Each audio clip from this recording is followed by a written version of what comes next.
Mga tol, bali ngayon nandito tayo ngayon sa Angeles, Pampanga. Ayun, dito tayo ngayon. Lapit saan to? SM Clock. Yan. Katapos yung mga booking ngayon, no? Puro ID man, no? Diba?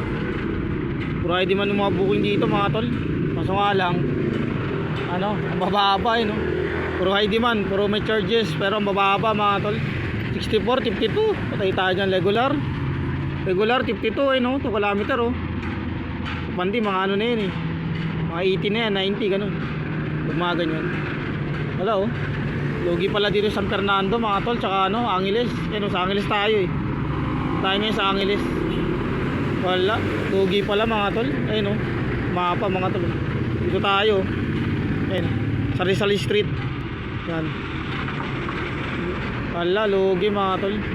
Abang-abang ako pa uwi, kahit mga palit o kaya malolos. Sana may lumabas. Parang wala lumalabas dito ng ganung booking, mga tol, Kanina may lumabas sa palit, kaso ang bilis mawala, mga tol. Saglit lang. Kaya yun nga, mga tol, ingat sa mga bumiyahe. God bless sa atin lahat.